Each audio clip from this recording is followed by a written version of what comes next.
And I'm gonna be watching upstairs in case the sound goes out or anything like that, and we just don't catch it. So, Alright. because sometimes our voice meter starts to kind of act up, so they can have some issues. So, but we should be good to go. You guys are live? Cool. Okay.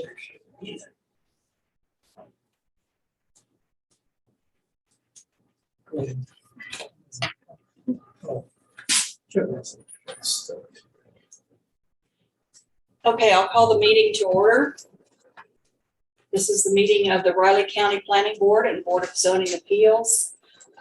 We start with open public comments. If anyone would like to make comments about anything other than what we have on the agenda tonight, they may do so at this time. And we ask that you go to the podium and use the mic if you want to speak and give your name. Okay, seeing none, we'll move on to our consent agenda. Consider the minutes of the August 9th meeting, which you all have a copy of that and stuff, and the report of fees for the month of August. And do I hear a motion? I'll move to accept the consent agenda. I'll second that. It's been moved and seconded that we approve the consent agenda. All in favor, say aye. Aye. 4-0. Moving on, do I hear a motion that we adjourn as the joint Board of Zoning Appeals and Riley County Planning Board and reconvene as the Board of Zoning Appeals? I move we do so. I'll second it. It's been moved and seconded that we adjourn as the joint boards of the Riley County Planning Board and Board of Zoning Appeals and reconvene as the Riley County Board of Zoning Appeals. Our only agenda item tonight in the Board of Zoning Appeals is a public hearing to consider the request of Chris W. and Karen A. Hunter, petitioners and owners for a variance authorization to increase the maximum cumulative square footage for accessory structures from 1,311 square feet for an acre tract in the SF2 zoning district of Wildcat Township, section 36, Township 9 South, Range 6 East, Manhattan Township. Bob, I'll turn it over to you. Can you guys see the screen from where you're at? John, I can, Nate, can you see it okay? yeah, Okay. I don't know about okay, but I can see it. I can see it. Okay, fine. We'll go with that then. So as mentioned, Chris and Karen Hunter have made application with Riley County Planning and Development requesting a variance to increase the maximum cumulative square footage for accessory structures from 1,311 square feet to 1,418 feet, an increase of 8.2% for a 1 acre tract in the SF2 single family residential zoning district. The property is generally located approximately 2,212 feet north of Anderson Avenue on the east side of Kitten Creek Road. The subject property is a 1 acre unplatted tract that was rezoned from G1 general agricultural to A2 single family residential in January of 1976. A building permit was issued the same month for the existing single family dwelling occupying the site. In May of 2012, the zoning of the subject site was renamed to SF2 single family residential. It's incidental. But in July of 2021, a building permit was issued for the existing 43 by 30 accessory structure shop located east of the existing home on the property. The request is to construct an additional 8 by 16 metal accessory structure to store firewood in order to keep the firewood separate from other enclosures. As mentioned previously, the subject property is zoned SF2 single family residential. Property was zoned to its current residential zoning designation during the 1974 countywide zoning conversion process. That's correct. Riley County Fire District number 1 will serve the site. The nearest county fire station is the Keats Fire Station, located at 3141 West 69th Avenue. The subject site is located within 5 road miles of a fire station. So just, I want to make it clear as to what's going on and where we're at on this. There's the section 13 accessory buildings, structures and uses of the Riley County zoning regulations allow for the total cumulative floor area shall not exceed the maximum size allowed per lot size and zoning district. That those two have to, the calculations are based on both of those, or the maximum square footage of the footprint of the principal structure, whichever is greater. So prior to the amendment of section 13, the accessory structures cumulative, or the square footage of a structure or accessory structure, or I think there was two allowed at the time, the cumulative could not be larger than the footprint of the house. When we were faced with changing those regulations, if you recall, there was it felt better that we were basing it on the size of the property more so than the size of the house. But in this particular case, the square footage of the house was actually larger than the square footage, from the actual tract of land. So when we compared the two, maximum floor area for the accessory buildings, the lot size was 1,200 square feet, whereas the house size was 1,311, giving the applicant a little bit more wiggle room as far as the maximum cumulative square footage that's allowed per that tract in that zoning district. Section 20, Board of Zoning Appeals here, this is where it allows for variances up to 20% of that maximum allowed. So the total proposed square footage of the accessory buildings, which is only 2, you can have 3 on a tract of land. But again, whether it be 1, 2, or 3, the maximum square footage is 1,418 square feet.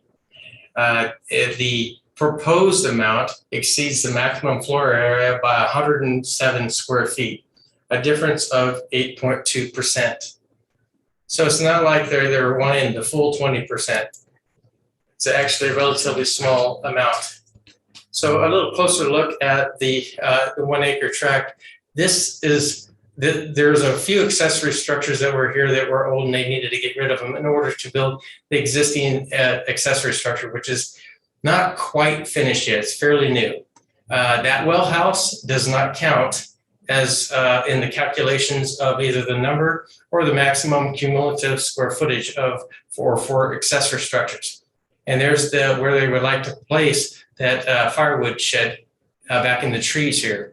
It would literally be screened and out of sight. This is this aerial shot is shot in March, so you can clearly see through the trees here, but now you cannot.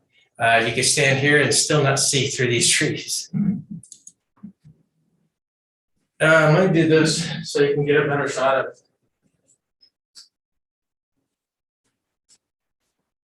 So yeah, this is a closer look at the 1 acre tract.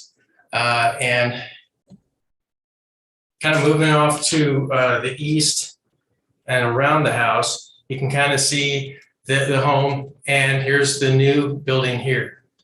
At this time, even though it looks like it's not that large, but it is in compliance with the regulations. But in order to add the smaller woodshed, and it would be a metal woodshed, it's kind of a play on words there, but it does it serves the purpose of keeping insects and rodents and things out of this building. There's that well house, as I mentioned here. And on the north side of the property, that little guy here should be up here. It's looking directly east, past the well house, and you can see the existing. Now, it appears that the end of the east extent of the tract of land is right behind this building. It's actually about the midpoint. That building is about the midpoint of the tract. So there's quite a bit of land past this. So with that, Staff recommends that the Board of Zoning Appeals consider the variance criteria and how they apply to the variance request. It is the professional opinion of staff that although the need for the variance is created by the owner, the reasons for the request are rational, and if approved, the request will not have a detrimental impact on the site or surrounding property. Staff recommends the board approve the request for a variance to increase the maximum cumulative square footage for accessory structures from 1,311 square feet to 1,418 square feet, difference of 8.2% increase for a 1 acre tract in the SF2 single family residential zoning district. That's all I have. If you have any questions for me. Does anyone have any questions for Bob? I don't have any. Okay, if not, we will go, does the applicant have anything to say? I assume that you folks are the applicants. Do you have anything that you'd like to add or anything? He did a very well job. Okay, all right, very good. Are there any opponents? Seeing no one else out here, I don't think there is. So, okay, do I hear a motion that we close the public hearing then? I'll move, we close public hearing. Okay, it's been moved that we close the public hearing. A second? I'll second that. Moved and seconded, we close the public hearing. All in favor, say aye. Aye. 4-0. So, can I? So, do I hear, is there any discussion among board members as to what? I think it's a pretty simple deal here with what we're working with. Okay, Yeah, the board's given up the, 20% increase, this is only 8.2. Yeah, I know the reasons why people want to get that wood yeah. isolated, so I'm definitely in favor, yes. Okay. So do I hear a motion? Yeah, I'll make a motion that we approve variance 210067 for the stuff stated in the staff report. Okay, do I hear a second? I'll second. It's been moved and seconded that we approve the petition 210067 with the variance for the reasons reported in the staff report. Any discussion? All in favor, say aye. Aye. Opposed, same sign. Motion carried.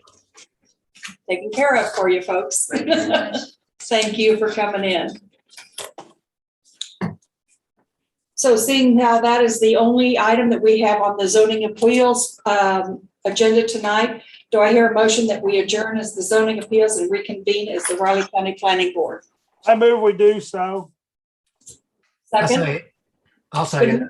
Seconded that we adjourn as the Board of Riley County Zoning Appeals and reconvene as the Riley County Planning Board.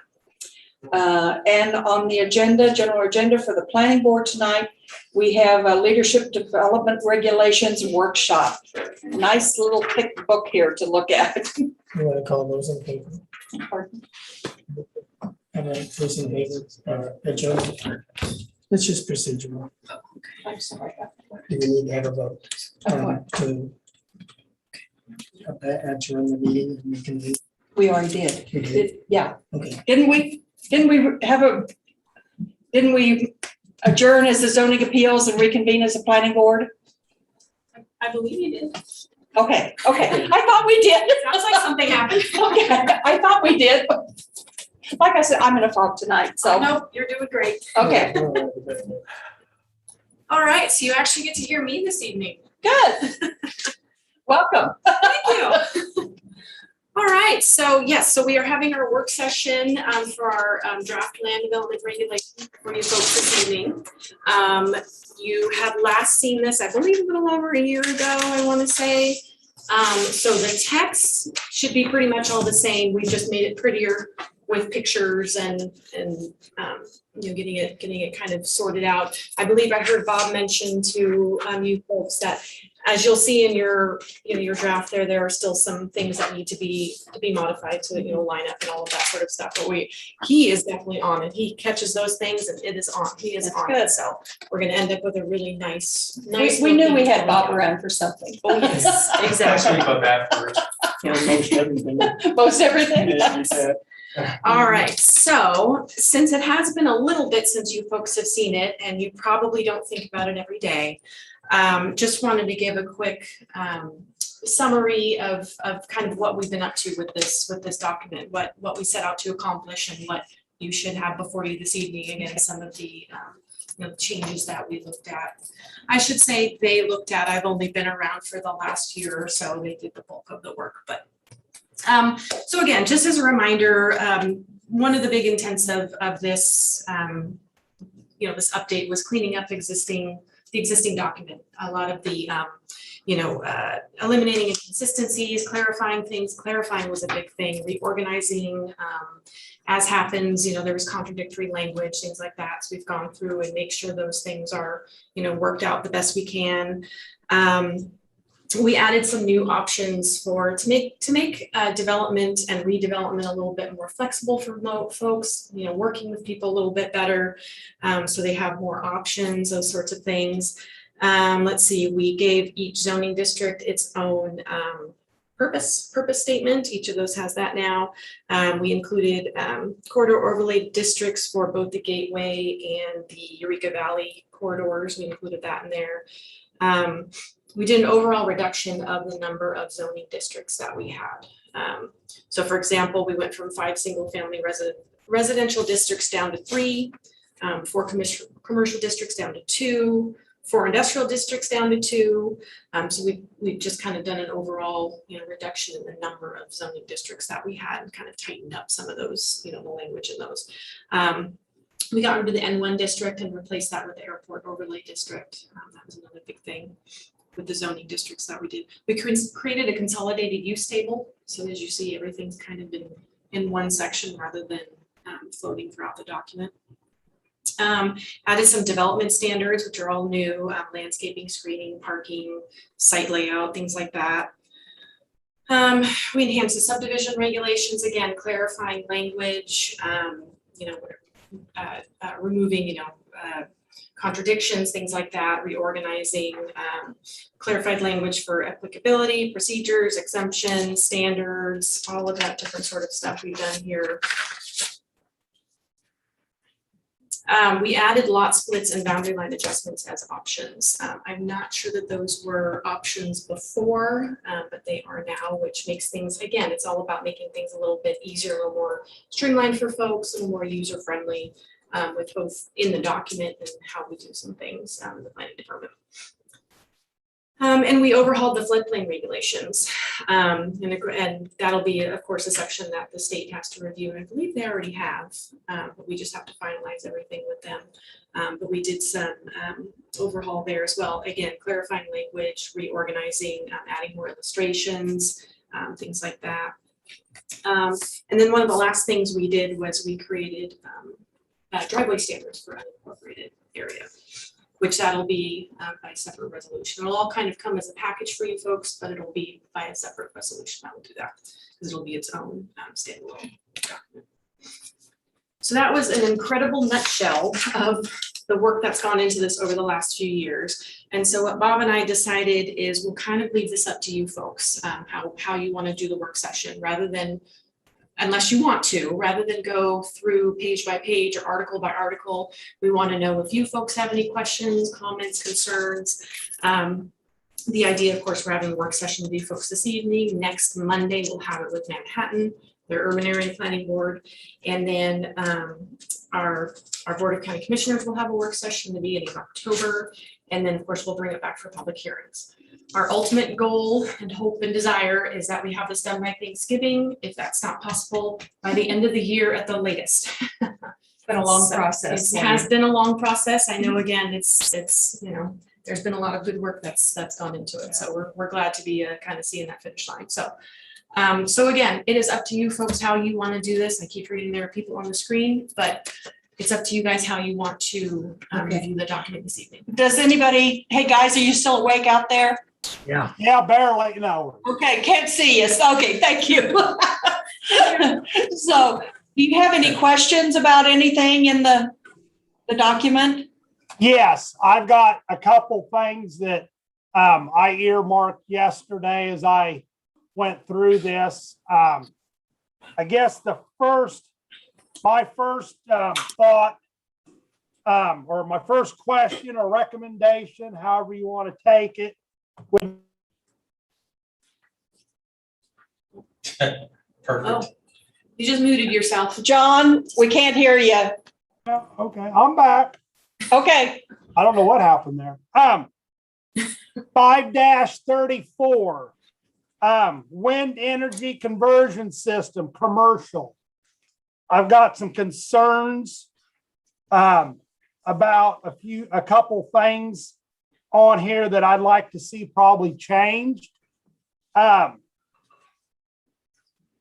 Right now, to the north of me in Marshall County, there's been several wind farms put in the last year, and they're working on a 110 tower farm right now. And as I visit with those people up there that are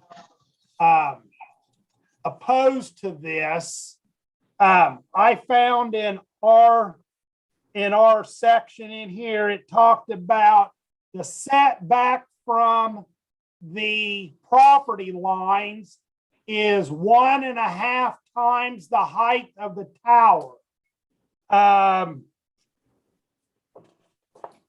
Let's see. I didn't do a very good job of marking this. But anyhow, it said that the towers would not be 330 feet to 400 feet tall, which would be permitted. And I would like, it said that, okay, so that it says in here that it'd be 1.5 times. So if it's 400 feet tall, that means, so that would be 600 foot offset off of the property line. There it is right there. Number 11. I would like to see that dramatically increased. I would not want a tower that close to my property line on any of my property that I would have to look at. So I think maybe, I don't know what you guys think, but I think that needs to be increased maybe 2 or 3-fold off the property line, especially if it's near a farmstead. So that was one of the questions. That was one of the concerns I had. The other question, I may have missed it, but I would like to know what the offset from a town site would be. I know up in Nemaha County, that was a big concern. How far a wind farm could build towers to a town. I did not see that in here. I think that's something that also needs to be addressed. So that's a couple things on the wind energy part there that I have brought that I have thought about. So. okay. So you just want to make note of those things and, Well, yeah, we can just make notes of whatever you guys want to suggest. okay, And your recommendation it's not going to be a recommendation at this time. Just want to make that clear. It's just a Yeah. workshop.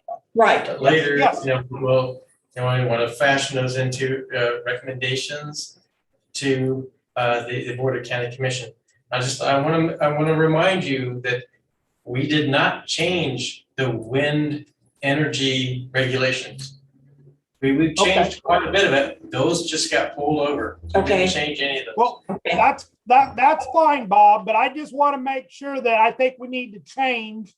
I think we need to change this because and it's up in these other 2 counties up here. It's been kind of a fight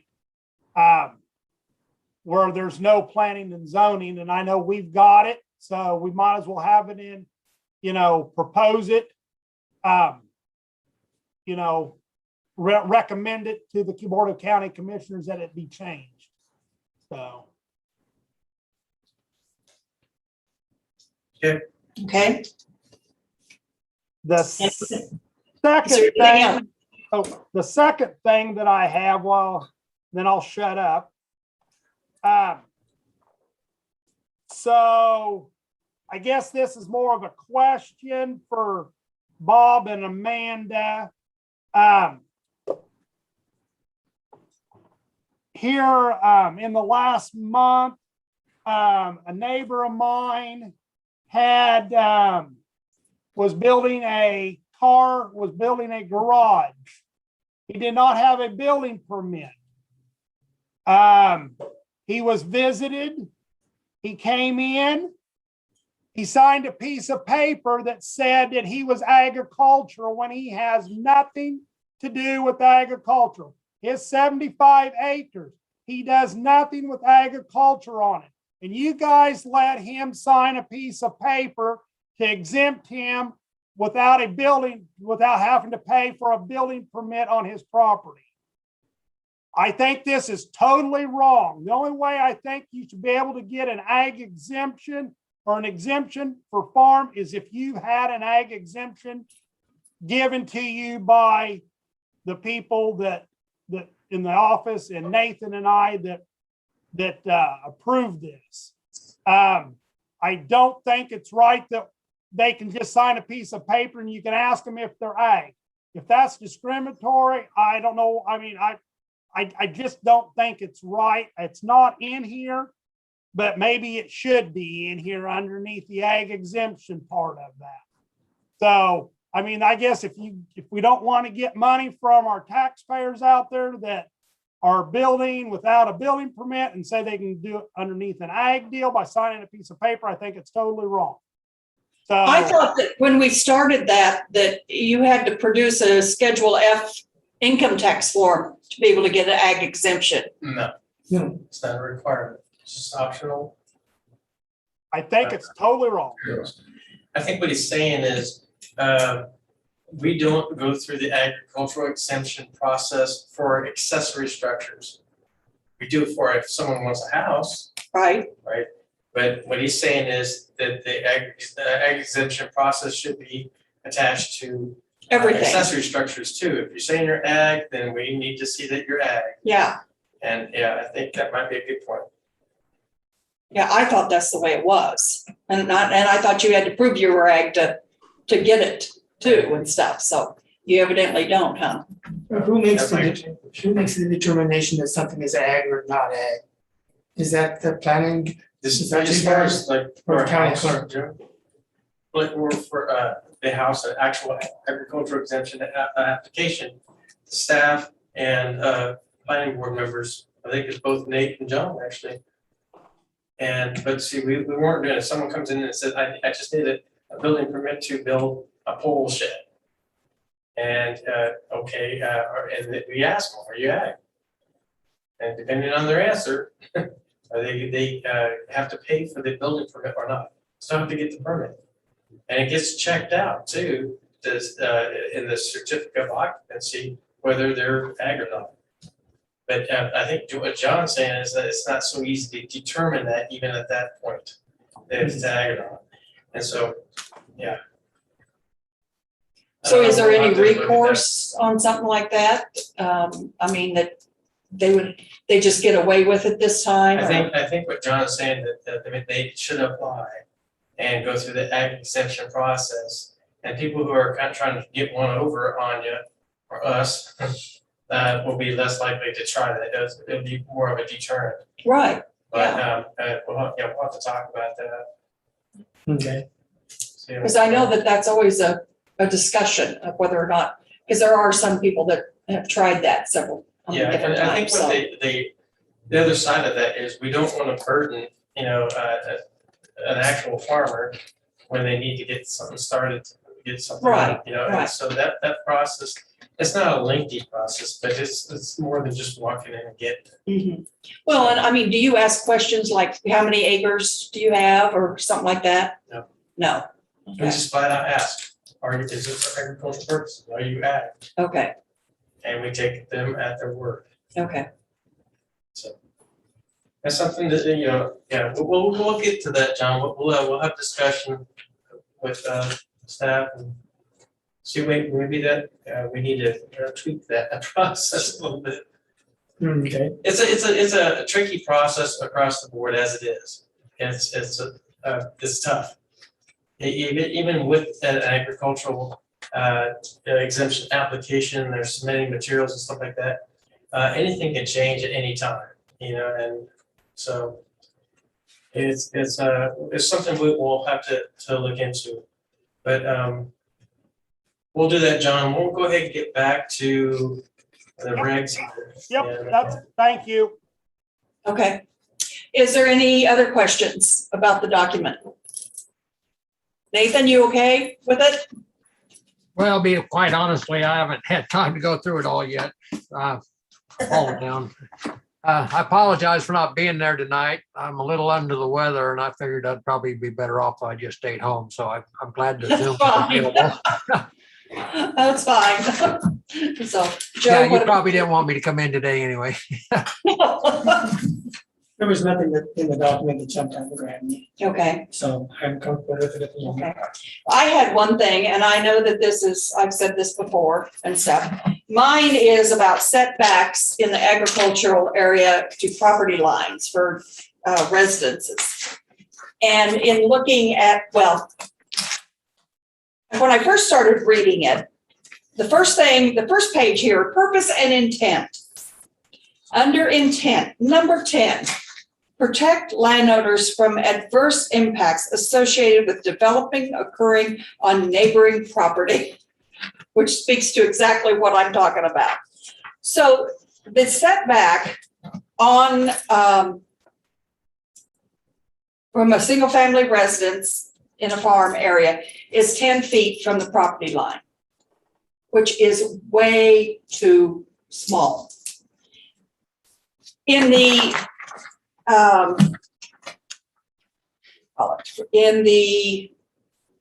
highway business setback or general business setbacks, they were all 15 feet. And here you have a business that somebody's at only basically during the day versus a house that somebody's at, say, 24 hours a day. And they're half the distance. A business is 15 feet, a residence is 10 feet. We have a situation out on Zedale Road that this big shed or house was built 10 foot from the property line. And the house next to it was fairly close to the property line too. It was a little more than 10 foot away, but not much. And so these two houses or two residences are side by side. And the people, even though there's other circumstances, but the people that had the house there first, I really feel that it devalued their property by this big shed being so close to it. And so, plus the big shed people put up a bright light and, I mean, there's just all those kinds of circumstances.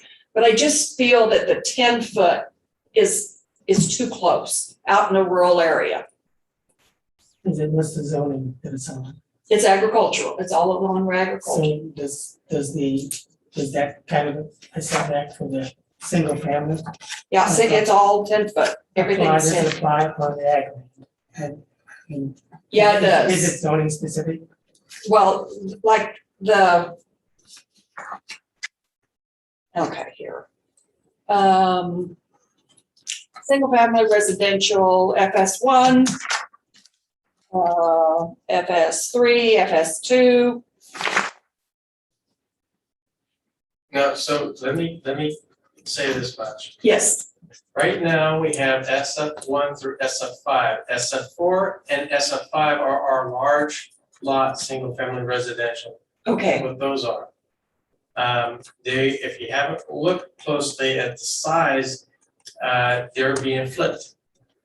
So instead of getting from 1 to 5, getting smaller to larger, it'll go large to smaller. So it'll be SF one and two, will be the larger lot, and they'll get smaller as they go. okay,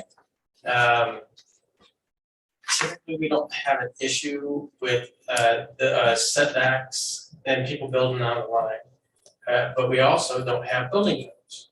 So we don't have building what, building codes. okay, So as far as height and style and everything else, if you might have a traditional looking house here, then you'll have a house that looks more like a barn. right, And so, and if they're, it just by scale, one's gonna tower over the other one, it looks like it's out of proportion.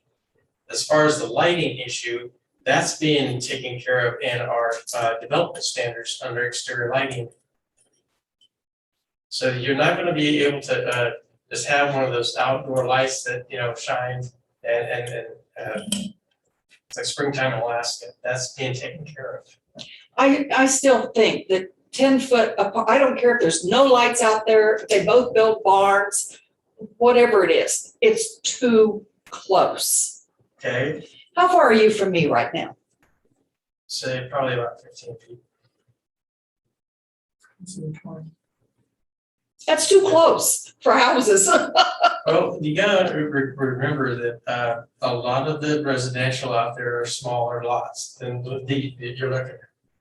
One, and so if you start increasing the setbacks, people will have to try to, make room on the lot.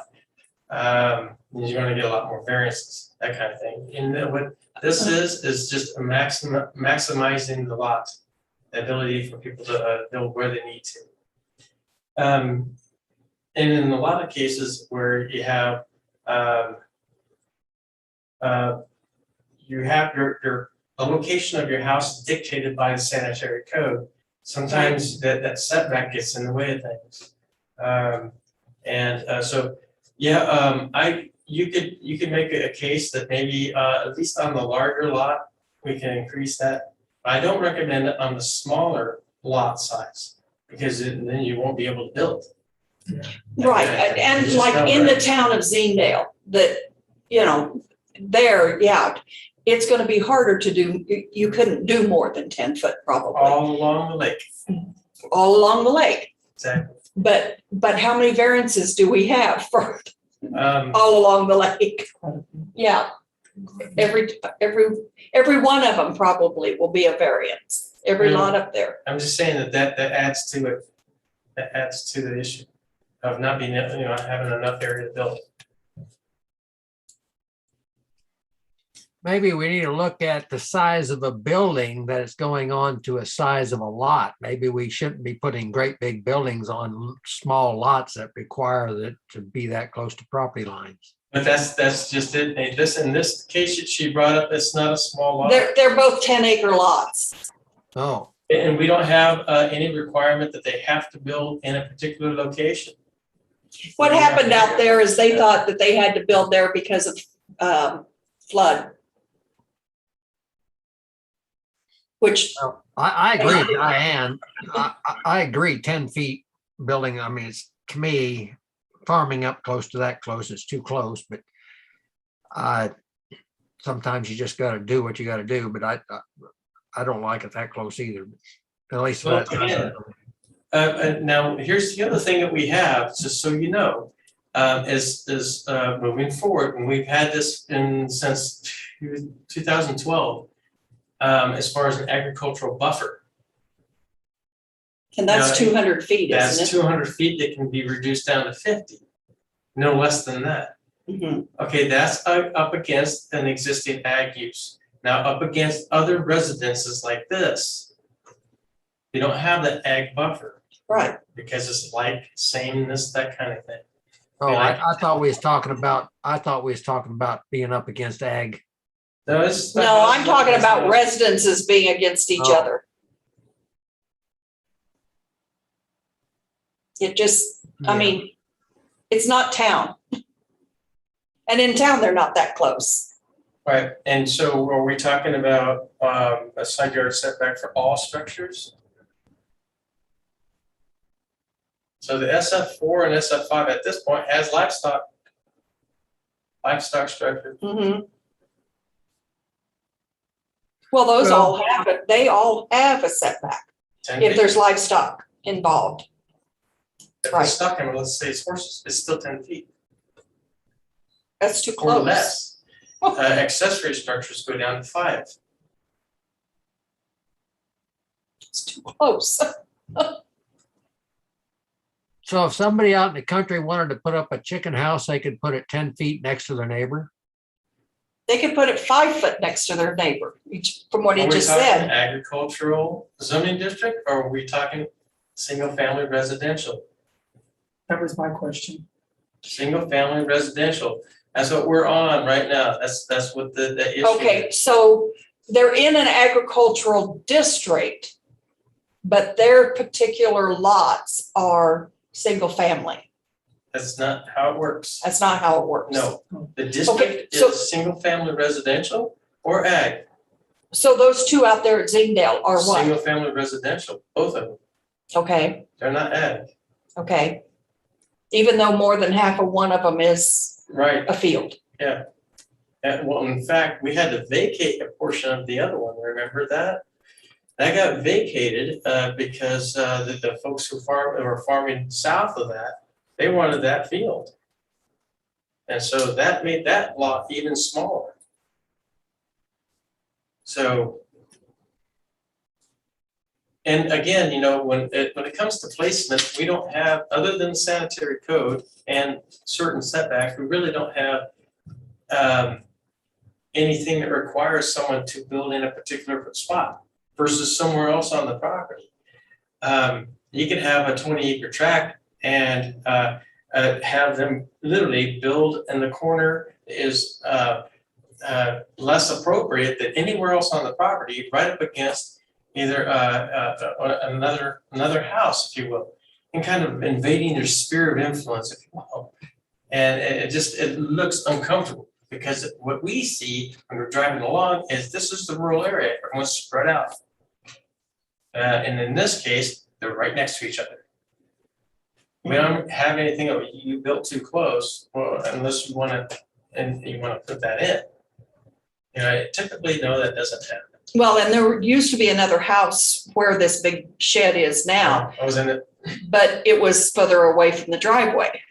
and smaller, quite a bit smaller. It was, yes, it was a little bit, it So was it's a smaller matter of- than the shed, definitely. When you're driving by and taking a look at it, it's just a matter of scale. Mhm.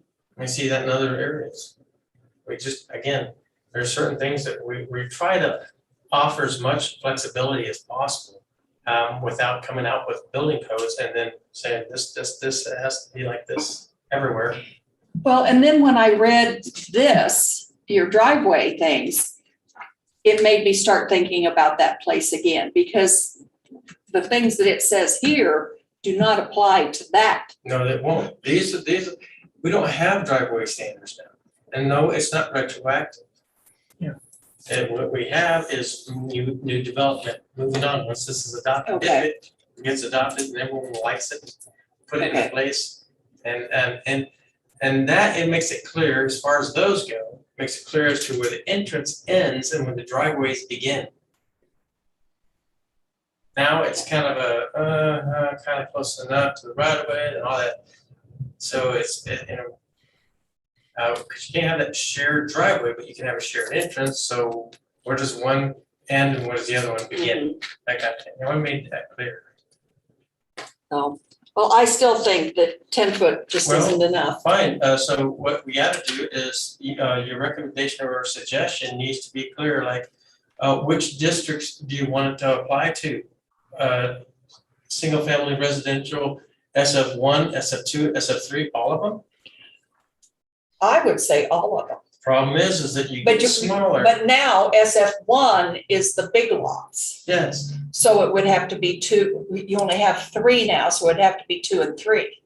oh, well, no, just one, No, it's not the big lots. yeah, that's what those are. Okay, Anything over 2 acres is your large lot. And those are them. but.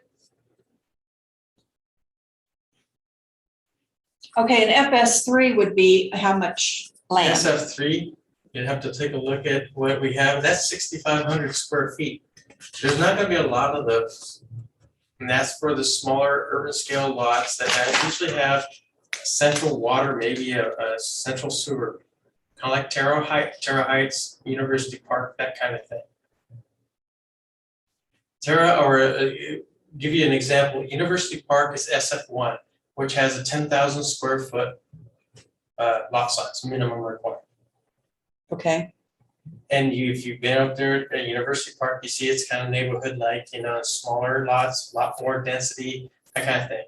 What they have out there on Xenville Road, have these large lots, but the houses right next to each other. mm-hmm, So you might have a lot of land, doesn't mean that they won't do what they're doing. No matter what you do, other than create a setback.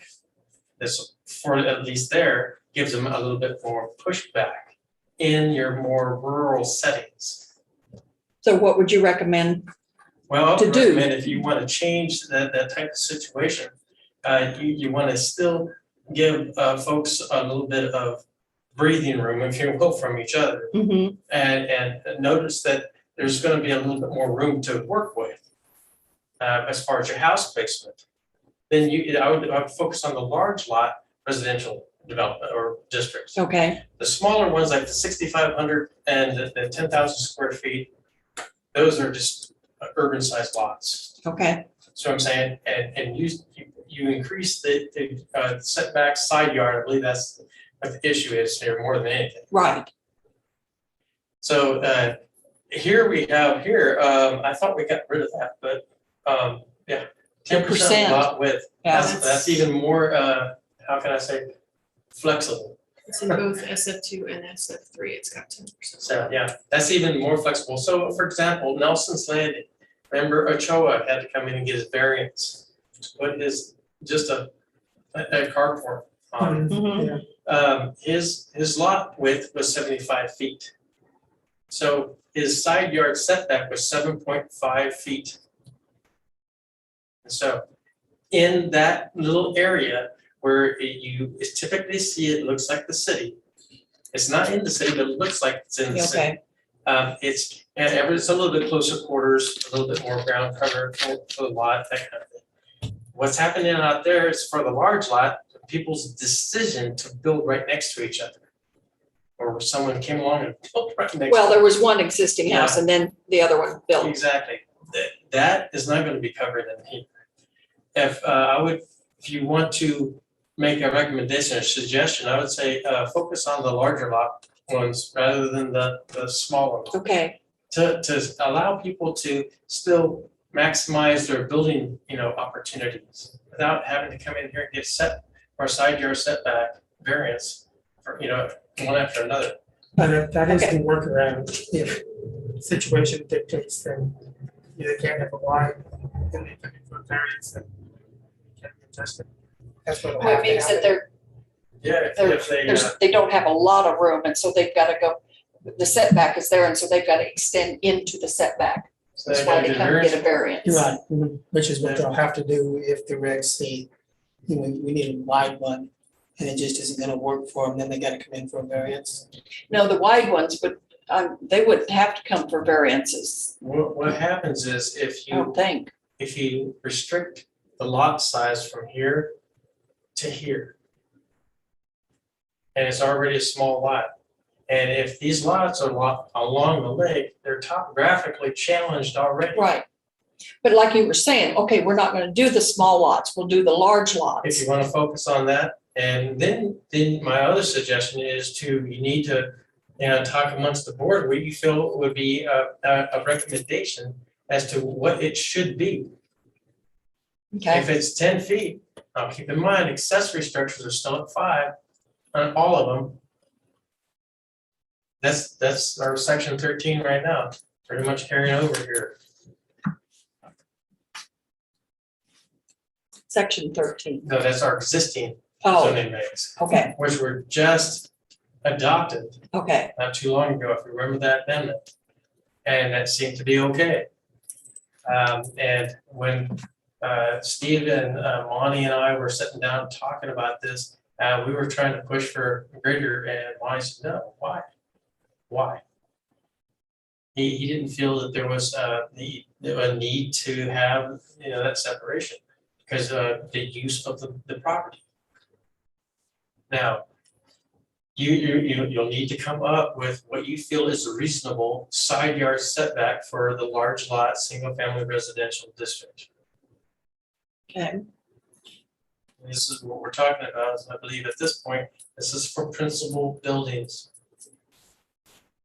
well, I would think at least okay, so it's from the property line. It's all side yard, not just Right, the one next right, to the right. house. Right, no. I'm thinking of that one, I'm thinking center driveway. It's not that, it's from the property line, whatever the property line is. Yeah. And stuff, so.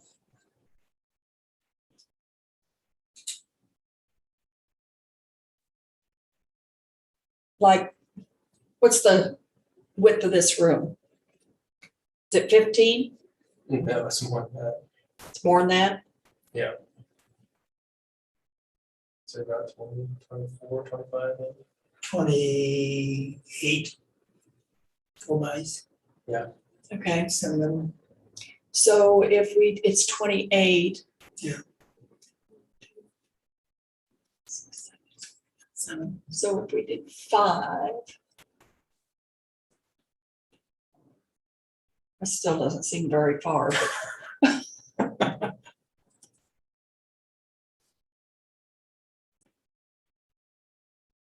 I mean, since we have the commercial at 15, can it be at least 15? 15 is where you want to suggest? Can't do I- at least 15, it's gonna be 15 or something. Well, yes, okay. Have to decide. I would like to see it go to 15. Okay. What do you guys think? You have an opinion? Any feelings one way or another? I don't have any problem. 15's fine. Nathan, John? 15's fine with me. Yeah, I would agree with that too. Okay, and so that would be for the large lot. Yes, Single residential. which is now FS1, Right. right? Yep. Okay.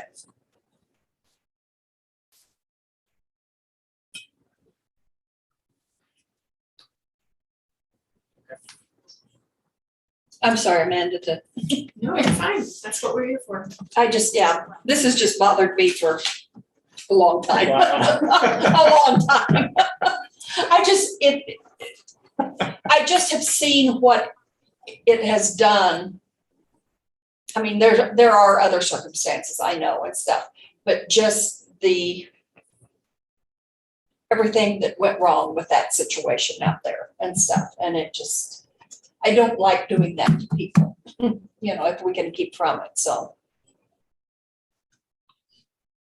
That's it. Anything else?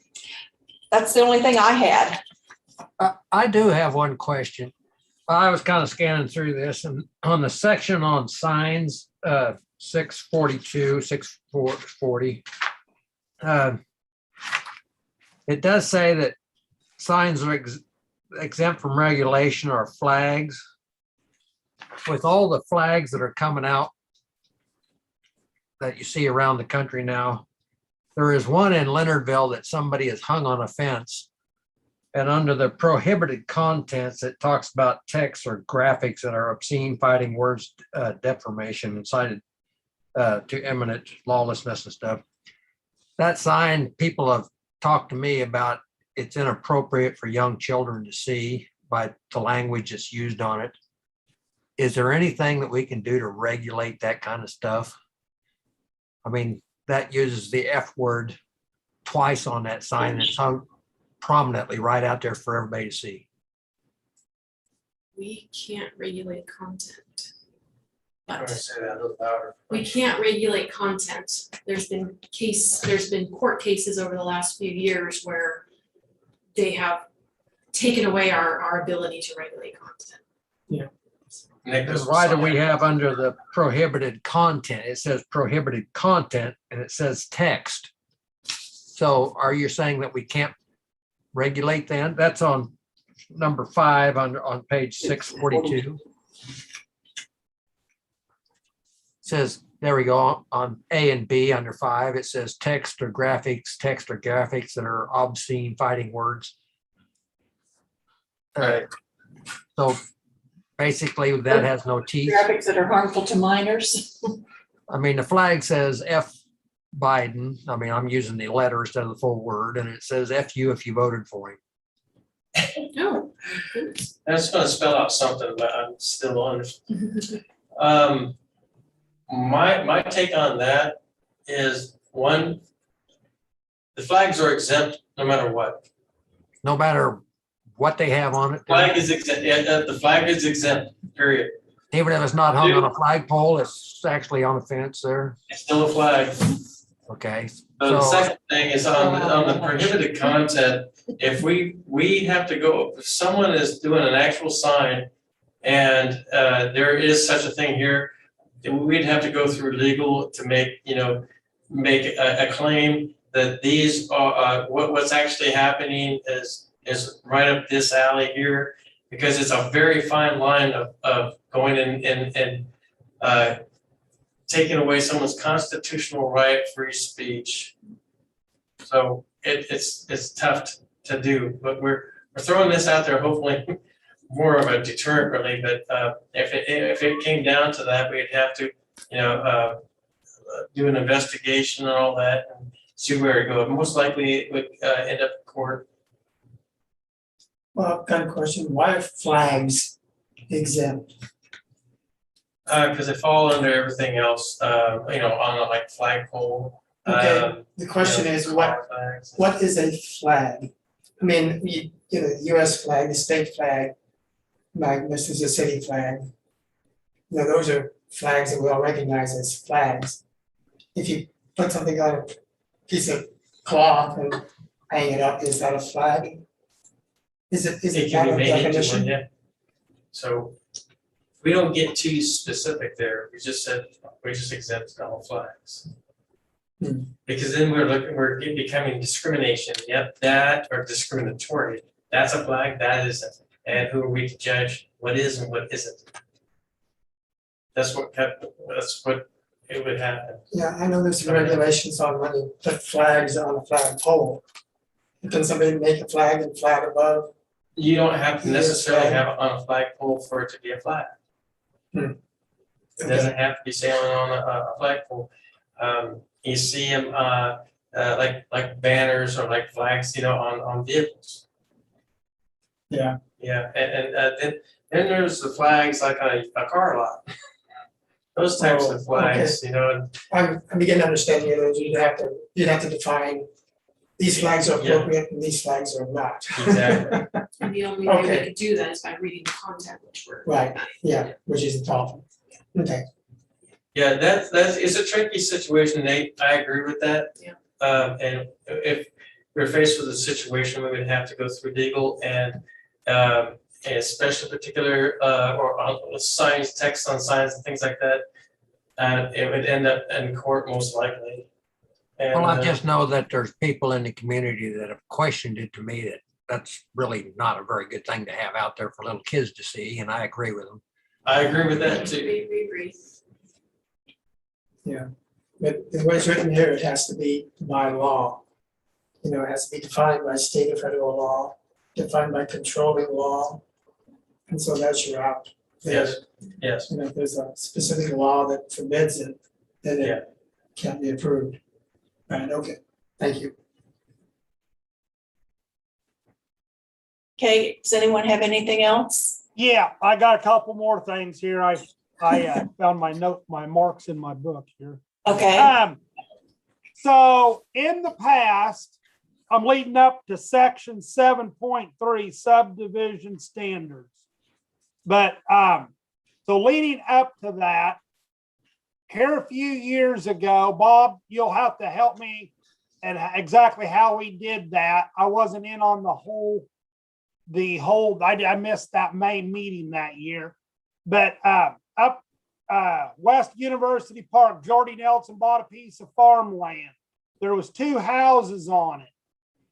Yeah. And those two houses then became a center point of a subdivision, sharing a driveway, Entrance. an entrance. And so it'd be underneath general standards A number 2. 7-2, but maybe 7-3 though, actually. It'd be 7-3 actually. Number 2. What's your question, John? Well, so Jordy sold that. I'm just gonna go out there and just plan out say it. Jordy sold that piece of property to Tyson. Tyson turned around and sold property to Tony. And shouldn't have that, I mean, the way this comment here reads, that there should be more regulations to something like that happened, because I don't agree on the way that took place to begin with. So Jordy sold it to Tyson. That Sold a house? the two houses were already there. The two houses. Well, I know, but they sold one of the houses to him or land? Well, they sold the house, but they didn't sell the land under the house. Okay. Don't you remember, Diane, don't you remember that? I remember it, but yeah, I didn't remember the land didn't go with the house. The land didn't go with the house. Okay, But I guess my thought and my theory, or my thought at the time, and I brought it up, that I didn't think it was right to where Jordy turned around and bought it. He turned around and sold it. Jordy should have came to, the person that bought it first should have came to the planning and zoning board, says, I want to sell this property off to so-and-so. Well, that did not happen that way. And then plus number 2, they share the same driveway. Driveway entrance is all the same thing. And that leads into my next question on underneath driveways. And we've already dealt with this too. And it was brought up through Pat Collins at that time because it happened out on Deep Creek or someplace out there where, hang on a second. It is 9-9, page 9-9, driveway shared. We did so we'll put that subdivision deal on a back burner for now, but we'll go to this next one where you're actually promoting this type of driveway, which I think is wrong. Because out there it was an ag exemption that we did, and they used the same road back to a certain point, and then this ag exemption was beyond this point. Well, sitting on the rural fire board, there's a lot of confusion. And there was confusion because Pat called me and says, why is this happening? I said, I don't know. You need to call Monty and talk to him at that time. But that diagram there, I'm sorry, but that we should not be promoting that. Because that is wrong. Number 1, it's wrong. And number 2, it's a hazard for fire departments. John, what that is illustrating is what we are prohibiting. It does not say that you're prohibiting. No, because it's a definition. It's just telling you what it is, what we're considering what a shared driveway is. Okay, Because well, there's a lot I didn't take it that way, Bob, so. It's just sitting in the definitions. You need to spell stuff out if you want, if you don't want, if you We want. have in a different article in different areas when we talk about that. But for people want to know what the difference between a shared driveway is, a common driveway, there's a lot of vernacular out there, but we've had to clarify that, and so we've had to define it. And when we deal with subdivision and zoning regulations, the best way to get somewhere is to define your terms. So when we say something, people will say, well, what do you mean by that? Well, can you define it? and we have. This is what we're saying. Here is what it is. So when we talk about it somewhere else, we're saying this is prohibited. Going back to your other comment, as far as agriculture, we gotta be careful with that. Because even in our driveway standards, no, they are not held to those. So, I mean, it is, we have to pay attention to the statute. But it was Agricultural uses and agricultural going structures are through exempt. a platted deal though. They were taking that complete deal completely out of agriculture though. Those two houses. Jordy wasn't taking the rest of it out, but the houses were. Yeah, absolutely. And those were handled with residential use designators. And John, I remember Jordy being at a meeting. Absolutely. then. Here's something else.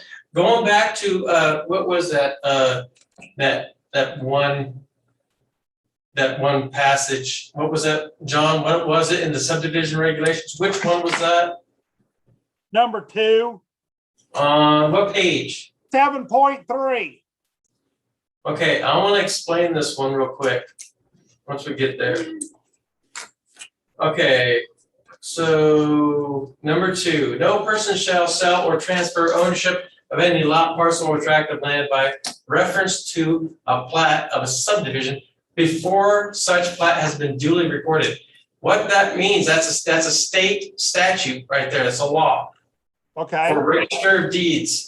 And they try to educate the public as much as they can. We've put it here to make sure it's clear that if someone starts a planning process with this department and they say, okay, I know I'm gonna get approved, so I'm gonna go ahead and start selling lots off before the plat is filed with the Register of Deeds.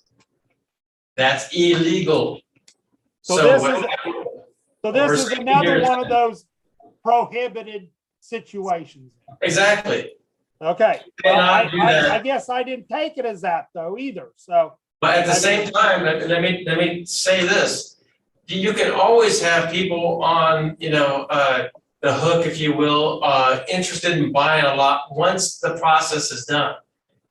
Now, if they, because the lot's not even a lot yet, it hasn't been created, so they can't create a deed and file it with the Register of Deeds. It doesn't exist until the board approves it and that plat gets filed with the Register of Deeds. So I'm not even sure how people are doing that. But nonetheless, I'm just saying, it's a plat okay. and they are not allowed to sell before it gets recorded. That's not what happened with Jordy. That's not what happened. He went through the entire process and he had someone in mind that was willing to buy it, but he couldn't act on it until the plat was recorded. Then the transaction took place. Okay. So going back to the comment that you just made prior to that about number 2. So it still sets in my mind the night that Lynn Blecka came to the first meeting and we had our first public meeting about his new housing development up there. And he made the comment that, yes, so-and-so over here already wants to buy a lot already. Well, they couldn't typically do that until he got all his ducks in a row and we had the final okay. Well, more than that, he could have 50 people lined up, very interested in buying something. All he needs to do is roll it out and say, this is what it will look like if everything goes well. The planning board and the Board of County Commission, they all have to sign off on it. It has to get recorded. And then they can start selling lots, and only then. Right. Okay. I got you now. Okay. All right. Well, those things just kind of stuck out in my mind and it's like, okay, yeah, we definitely don't want number. Yeah. Okay. It makes sense now. So I just was some things there that I had. Yeah. Okay. Good enough. I was gonna say, things that are prohibited, should they be put in red or something, red print?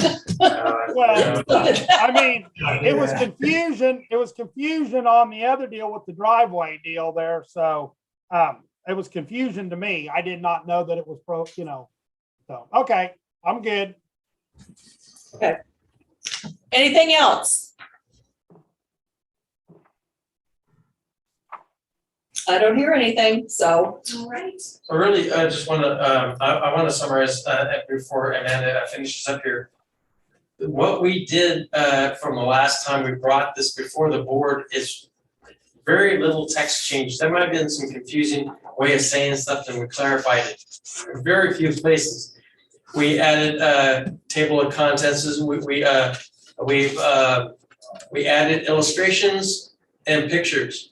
Essentially, that's what we did.